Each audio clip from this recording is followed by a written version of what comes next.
Bom, vamos dar início então a mais um curso de radiestesia clínica. A gente vai começar tratando primeiramente da história da radiestesia, como que veio e por que veio.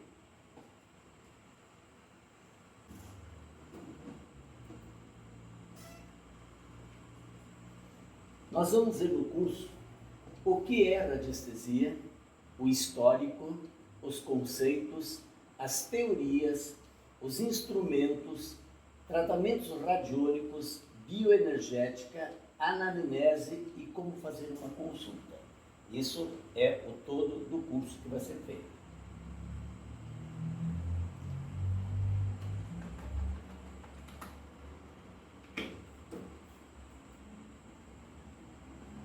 O nome radiestesia, ele vem de um termo que provém do grego radius, que quer dizer radiação, junto com um do latim que quer dizer aesthesis, sensibilidade. Então, é a sensibilidade das radiações. Isso tudo, esse programa todo eu vou disponibilizar para vocês no curso. Então, não precisa fazer nenhuma anotação, tá?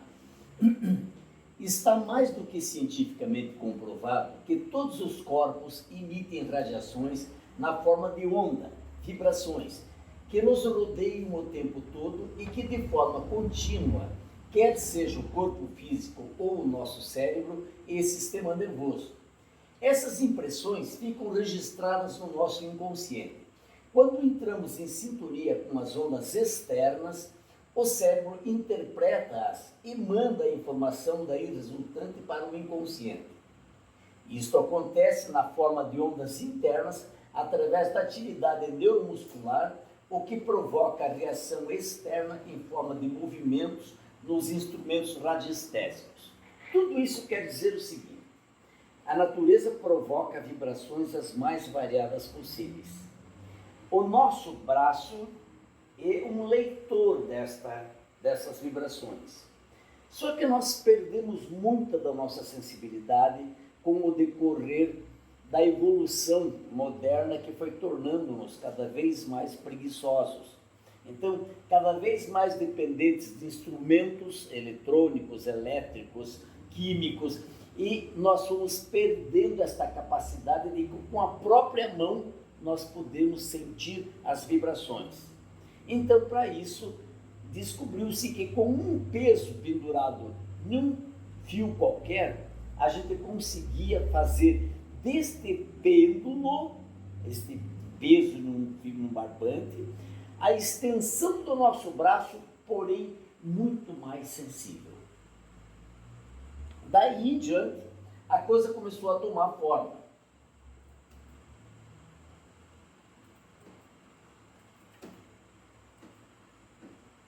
Dessa forma, então, a gente constata que os instrumentos radiestésicos funcionam como uma antena amplificadora do sinal emitido a partir do inconsciente, que, como foi dito acima, encontra-se ligado às radiações, vibrações de todo o universo.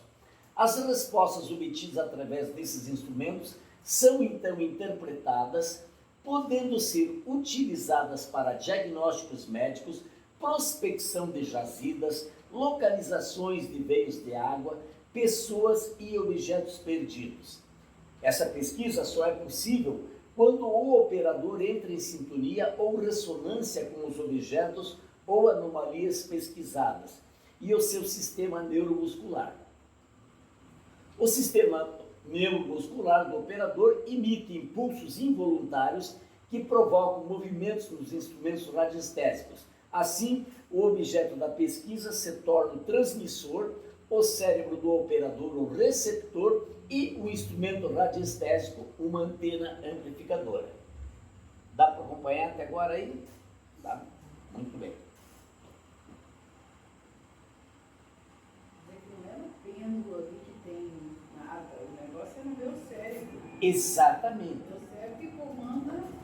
O nosso cérebro é que comanda toda a instrução. O pêndulo é só uma ferramenta que a gente vai usar. Ele pode ser, por isso que ele pode ser de qualquer objeto, entende? Qualquer peso pendurado numa linha, numa cordinha, num barbante, numa corrente, serve como pelo. Porque é só uma extensão da nossa sensibilidade. Muito bem. Quando a gente vai estudar física nuclear, a gente começa a entender as vibrações. Como é que é as frequências e as vibrações? Então, quando nós vemos a estrutura de um átomo com o nêutron colocado no centro e os elétrons e os prótons correndo em uma gravitação constante em torno do nêutron, nós conseguimos perceber que o micro é exatamente igual ao macro. Então, um átomo é exatamente como a gente olhar o universo. Então, se a gente imaginar que o planeta Sol está aqui, ou a estrela Sol está aqui e os planetas estão girando em torno dele, é como se isso fosse uma grande molécula. O universo é uma grande molécula. Por isso, é maravilha, quando a gente começa a estudar os átomos, a gente faz essa correlação com o universo. Bom, o centro está lá. Nós temos o nêutron, temos os elétrons e temos os prótons. O resto todo que está aqui em negro, que é o vazio, né, que hoje em dia a física está chamando de o campo. Este vazio hoje é denominado de o campo. Durante muitos séculos se achava que era só vazio mesmo. Hoje a gente sabe que o campo não é nada, ele é muita coisa, só que nós estamos por descobrir o que é e o que dá para fazer com este campo. Para que a gente entenda bem a história da radiestesia, nós precisamos prestar atenção em alguns princípios muito antigos. Hermes Trismegisto, ele desenvolveu uma linha de pensamento lógica para definir algumas situações da humanidade. E ele criou as leis que a gente chama as leis herméticas. E nós vamos ter que lembrar de algumas dessas leis para poder facilitar o nosso entendimento do que é a radiestesia. Então, a primeira lei hermética é a lei da inteligência. E na lei de inteligência, Hermes dizia: todo o universo é uma inteligência, desde um simples átomo a uma complexa vida celular.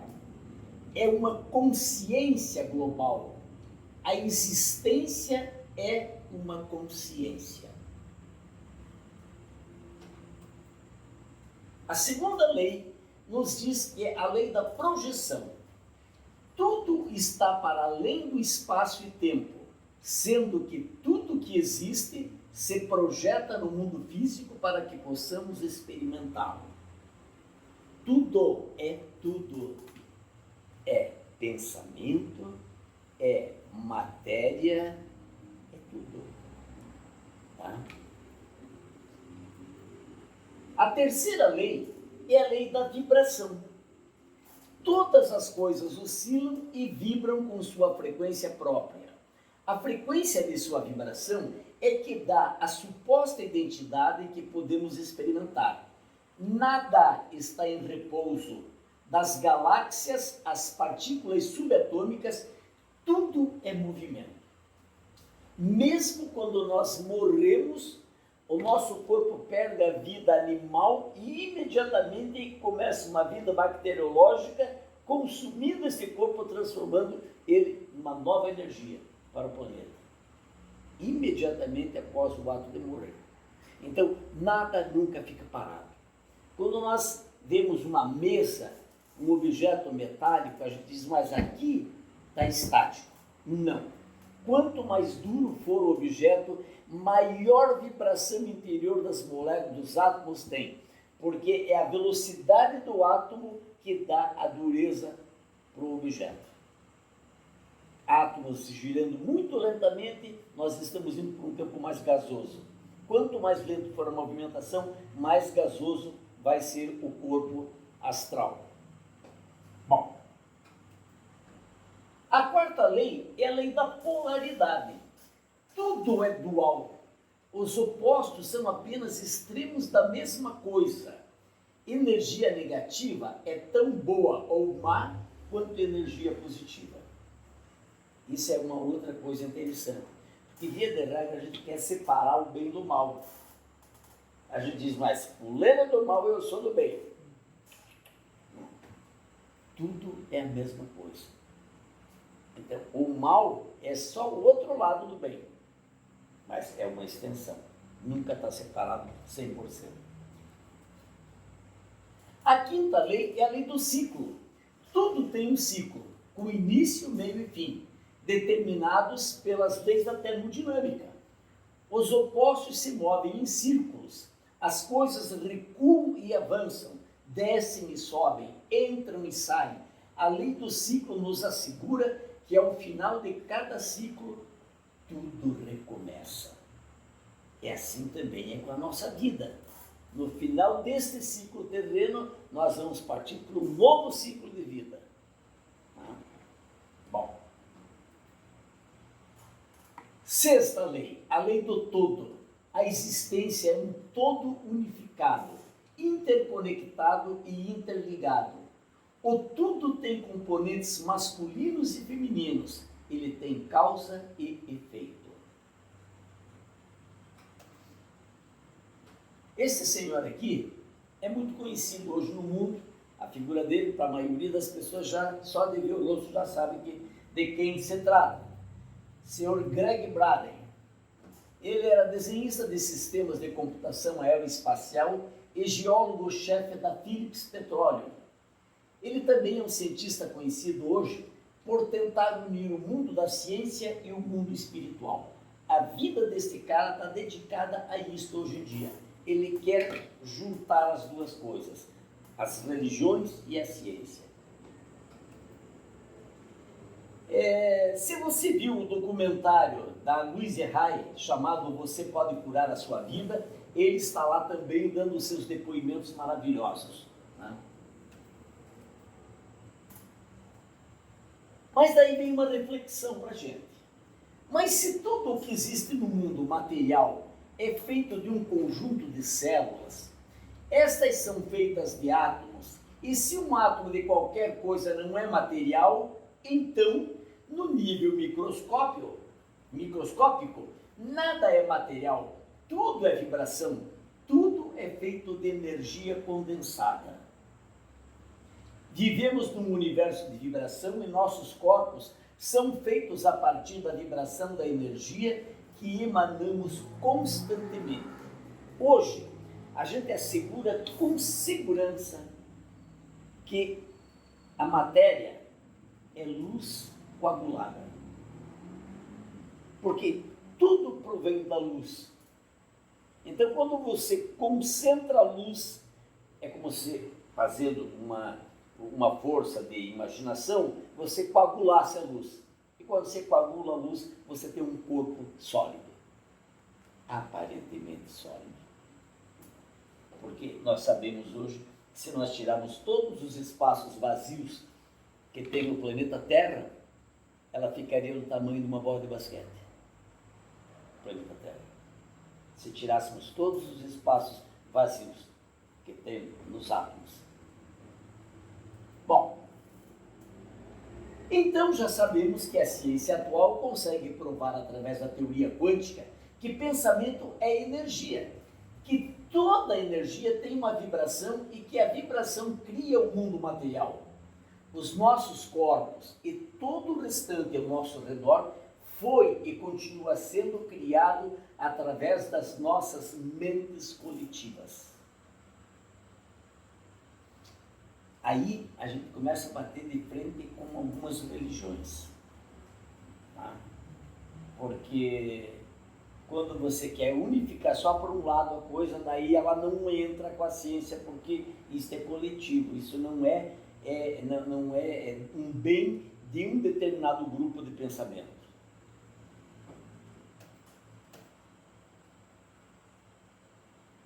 Então, para que a gente pudesse entender isso melhor, foi feito alguns experimentos que o ser humano acabou conseguindo fazer.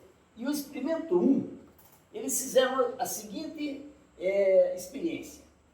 Foi recolhida uma amostra de leucócitos, de glóbulos brancos, de vários doadores. Bom, essas amostras foram colocadas em uma sala, em um equipamento de medição das alterações elétricas desses leucócitos. Nesse experimento, o doador era colocado em outra sala e submetido a estímulos emocionais, provocados por vídeos que lhes causavam emoções. Então veja, tirava o leucócito de uma pessoa, botava essa pessoa numa sala e deixava o leucócito aqui, sendo ele monitorado por aparelhos muito sensíveis. Né? E a pessoa ficava lá na outra sala assistindo vídeos de violência, vídeos de amor, vídeos de sexo, fosse lá o que fosse. Muito bem. E o que eles começaram a perceber? O DNA era colocado num lugar diferente do doador, mas no mesmo prédio. E daí, eles perceberam que o doador e seu DNA eram monitorados e quando o doador mostrava alterações emocionais, medidas em ondas elétricas, o DNA visualizado através de microscópios muito potentes expressavam respostas idênticas e simultâneas, ou seja, ao mesmo tempo. Estava fora do corpo dele, o leucócito. Estava noutra sala. E a resposta era exatamente a mesma, no mesmo tempo. E isto provou já de cara aquela lei da quântica, que é a lei da não localidade. Então, quando você pensa em alguma coisa aqui, no universo inteiro, isso está respondendo no mesmo tempo. E se você tiver, veja só, nós passamos anos imaginando como Deus poderia cuidar das nossas vidas. Como nós poderíamos sentir Deus se nós somos só uma célula dele. Muito bem. Quando Deus pensa alguma coisa, nós sentimos, ou quando nós fazemos alguma coisa, ele sente imediatamente, porque nós somos parte do mesmo corpo.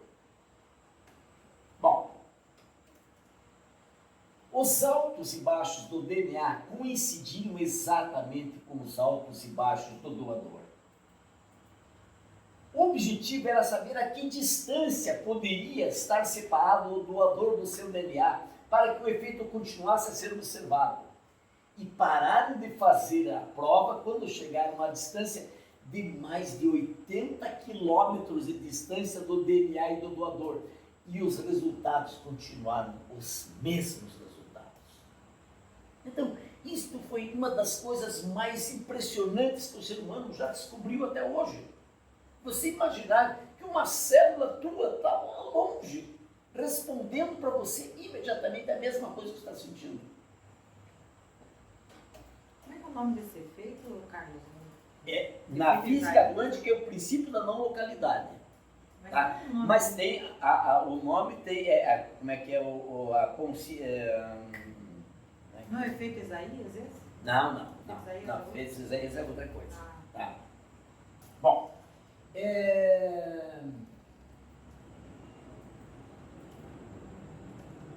então, o que significa isso? Que as células vivas se reconhecem através de uma forma de energia não reconhecida com antecipação.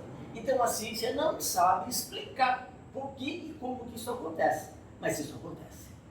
Tá? Lembram daquela história do inconsciente coletivo? Que um dia os macacos na América do Sul lavaram uma batata, uma mandioca para comer, porque eles não comiam mandioca porque a mandioca era suja de terra. Então eles arrancavam do chão, mas botavam na boca, eles não comiam.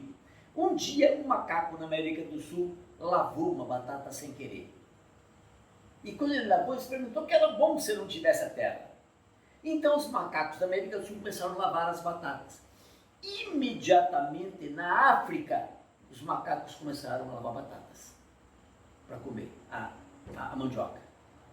Quem ensinou? Nenhum macaco telefonou para o outro e disse: olha, eu descobri aqui que você lavar dá para comer. Como que eles descobriram? Algo parecido com isso aqui.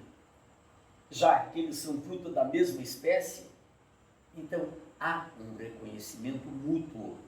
Né? Bom, esta energia não é afetada nem pela distância, nem pelo tempo.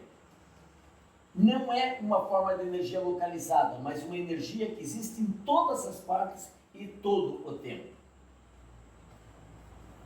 Dentro dessa pesquisa toda, desde que a gente começa a aprender as coisas mais básicas dentro da radiestesia, a gente começa a aprender que quando você pega um pêndulo e coloca o pêndulo em cima de um órgão doente, via de regra, o que acontece? O pêndulo gira no sentido anti-horário. No sentido anti-horário. Então estabeleceu-se, por uma observação, que quando o pêndulo girava para o lado esquerdo, aquele órgão estava doente. Se o pêndulo girasse para o lado direito, o órgão estava sadio. Mas isso era um conhecimento empírico. Ninguém provava isso. Né? Então não tinha outra explicação. A explicação era que girava assim quando estava bom, girava assado quando estava ruim. Quando esses cientistas começaram a tentar reconhecer o tal do spin, e o que significa spin? O spin em inglês significa girar em torno de si mesmo. O termo na físico-química está associado à orientação de elétrons em um mesmo orbital. Elétrons com um spin contrário se atraem. Em 1926, dois cientistas descobriram que o elétron em órbita em torno do núcleo do átomo, ele gira em torno do seu próprio eixo. Podemos fazer uma comparação com o peão, que pode girar no sentido horário ou anti-horário, e o eixo de giro está sempre em busca da situação de equilíbrio dinâmico, que nesse caso é a posição vertical. Então, quando você gira um objeto, como um peão, ele pode girar para um lado e para o outro, mas sempre a tendência é ele buscar o eixo. Ele não quer ficar deitado, ele quer ficar em pé. Bom, no campo da biologia, descobriu-se que o sentido do spin dos átomos das moléculas periféricas das células vivas, vegetais ou animais, pode ser para a direita ou para a esquerda. Mas o aspecto admirável relacionado com a descoberta é o fato de que, quando gira para a esquerda no sentido anti-horário, o spin é apresentado somente por células doentes. O que vem comprovar a tese do magnetismo mais antigo que você tem notícia. Também descobriram que mesmo antes de ficarem doentes, as células já começam a girar no sentido anti-horário. O que também vem corroborar as teses acima citadas. Então é muito comum, quando você está praticando a radiestesia, você chegar com o pêndulo em um órgão de uma pessoa e dizer assim: você está bem do fígado? Ou do pâncreas, ou seja lá o órgão que você está pegando? E a pessoa diz: não estou sentindo nada. Então vai fazer um exame de laboratório. E a pessoa vai fazer o exame e leva um susto. O órgão está tremendamente afetado. Nenhum instrumento saberia detectar isso, e o pêndulo sabe. Porque ele lê a resposta da movimentação atômica daquele órgão. Na verdade, quem está lendo são as minhas células. As suas células. Na mesma história do DNA, somos parecidos, então nós reconhecemos no outro. Por isso podemos fazer leitura. É meio complexo. Mas vocês vão vir para frente que começa a criar cada vez mais entendimento, mais corpo para ficar claro isso. Bom,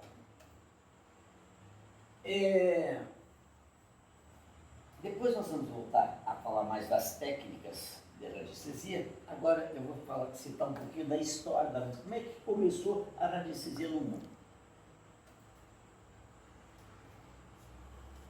As informações mais antigas que a gente tem, elas datam de 3.000 anos antes de Cristo, no Vale dos Reis. No Egito encontraram várias figuras de sacerdote usando varinhas. No ano de 2205 a.C., um imperador chinês chamado Tao Yui, da dinastia Ixia, era o maior descobridor de fontes aquáticas que se tinha notícia. 2000 a.C., o imperador chinês Guan Yu aprova uma lei proibindo construção sem que se provasse a inexistência das veias de dragão. Ou seja, há 2000 anos antes de Cristo eles já conheciam as linhas Hartmann, só que não sabia que era esse nome que iam batizar depois, né? Eles chamavam de veias de dragão. Os romanos eram hábeis achadores de água. Em 1518, Lutero proíbe o uso das varinhas, porque o homem não fazia mais nada se não tivesse uma varinha na mão. O que era a varinha?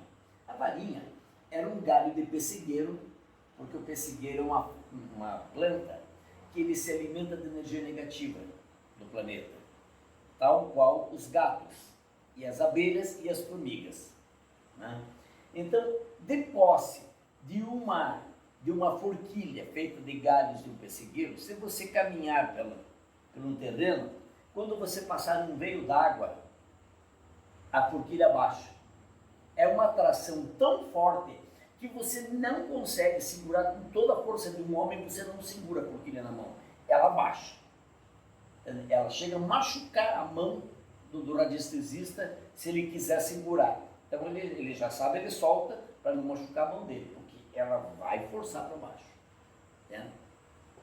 E daí eles descobriram que desta forma, se eles segurassem um objeto idêntico junto com eles, de preferência na mão, por exemplo, eles queriam achar ouro, eles pegavam um pedacinho, uma pipitinha de ouro, botavam na mão, e daí eles ficavam andando, e quando encontrasse o igual ao que ele tinha na mão, a vareta acusava o encontro do ouro. Então eles começaram a achar minas de tungstênio, de prata, de ouro e de tudo que era preciso achar, usando a varinha. E o Lutero, quando viu isso, disse, não, isso aí é coisa do demônio. Isso é coisa do demônio e vamos proibir esse troço aí. Né? Porque como é que você pega uma pedra enorme e você chega, você cava aqui que tem ouro, e você cava e tem ouro ali. Isso é coisa do demônio, é mágica. Né? Ou como é que eu vou achar uma água e a varinha me diz que ali debaixo da terra, quando ninguém vê, tem água correndo ali. Né? Então, infelizmente, a ignorância naquela época era grosseira. Bom, em 1521, Basile Valentin escreve o Carro Triunfal sobre as 7 qualidades da vareta para a mineração. Viu que foi só 3 anos depois que o Lutero proibiu. Quer dizer, quando proíbe, a coisa toma mais corpo, né? Porque daí o homem quer saber por que foi proibido.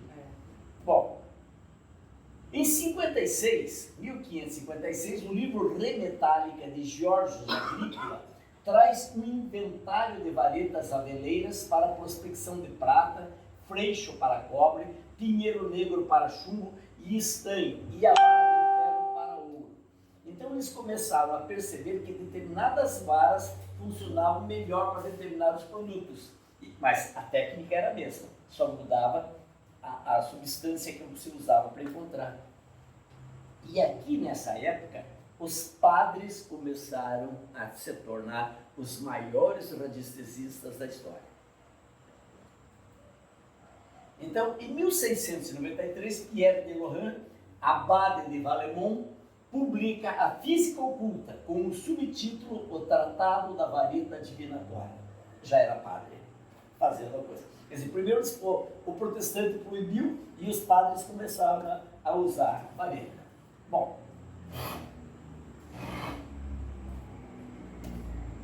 no século XX, 2 abades franceses, o Bully e o Bayard, criaram o termo radiestesia com a junção das palavras radiesteses. Em 1926, já no século XX, ocorre em Paris o 3º Congresso Internacional de Psicologia Experimental, com várias sessões dedicadas à radiestesia e aos seus efeitos, aos seus praticantes. Em 1928, o outro padre, o abade de Mermet, até hoje um dos maiores estudiosos do assunto, publica o seu livro O Pêndulo.